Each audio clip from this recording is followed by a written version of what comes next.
Welcome to Clean Cut Studios in New York City. This is where the city meets the sticks. I'm your host, Grant White. And I'm Michael Hidasi. You know what I'm most worried about? Honestly, I'm worried about not being around my children when they're being mischievous, or like doing something that they shouldn't be doing. Or like being a little you. Yes, because I'm worried that I won't be able to protect them and they might do something stupid. Well, you got to let them live. Yes, you got to let them live. But are you going to be a helicopter parent? Is that what it's called? Like when you're hovering over your child, not letting them do anything. I'm going to be, and then they're going to rebel. And then they will rebel. And everything you didn't want to happen is going to happen because you didn't give your child freedom. That being said, I'm probably going to be a helicopter parent because I'm going to be like, sit up straight, boy. You know. I'm planning on being all over it. Like, I want to know what's going on, what they're doing, what they're thinking. But here's the problem. Where they're going, who their friends are, what they're smoking, what they're drinking, who they're having sex with. I want to know all of it. But the problem with like kids now is technology is so like they're communicating every single way. We're going so Amish. even if you want to even if you want to get them like an iPod. I'm not getting one. Do they even sell iPods still? iPods, they connect to Pornhub. Well, we can't have our youth looking at that. Right? So we can't have, I mean, for crying out loud, they could do a Periscope right now, my little kid.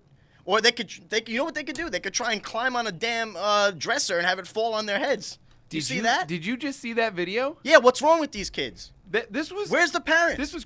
I don't know. Where's the parents? That's a great question. Let me tell them what happened. Dresser falls over on top of the kid. There's like little guy trapped underneath the dresser, and the other little baby. What you saw on TV was the baby just lifted the thing up, and the other baby rolled out, and everyone was fine. Yeah, they didn't show you the full version. They didn't show you the 3 minutes beforehand when he's like jumping on top of the dresser, and the kid underneath like getting suffocated by the dresser that the other boy is jumping on. It was crazy, but I'm glad the twin brother looking like a damn orangutan on that thing. It's so funny. You guys are gonna have to check it out after. We're gonna end up posting it, after we do the live. That's all right. I'm sure they've seen it. Did you notice it had like 9 million views in one day? Yeah. Well, that's what happens when you get a viral video. I mean, it's ridiculous. So I'm worried about that whole aspect of it. Boys are stupid when it comes down to being a little kid. Well, they have no fear is the thing. And they're not going to know until you tell them, hey, that's a bad idea. So now, little Jimmy probably isn't going to go climbing on dressers and knocking it over to fall on his little brother anymore. Are we sure the kid's okay? No, not at all. He could be internally bleeding for all I know. I mean, I hope not. But I feel like that would be something that like people that live by you would do. What does that mean? I feel like they would more, they just go by the fire and they leave their kids like walking around their 500 acres of land. Well, that's why there's stand-up people. Everyone knows when there's someone from upstate because they're like, hey, why is that guy not a jerk? I bet you're a lot more laxed upstate than you would be in the city. I am. And you know what's funny about that? My fiance Lauren, she's also a friend of the show.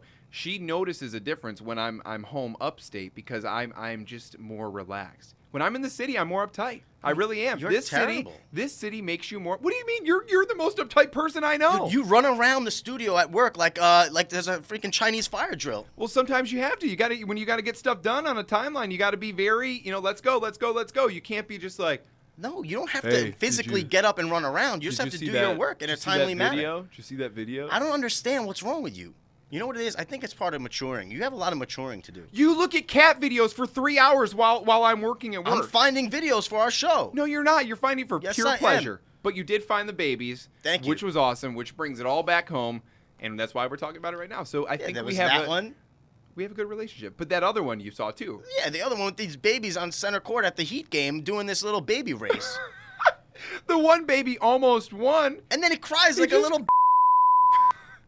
Oh, we're going to have to cut that out. We didn't mean to say that. But the baby does cry, doesn't cross the finish. It loses the race because it stopped and cried. Are you kidding me? If that was my kid, you would never see him again.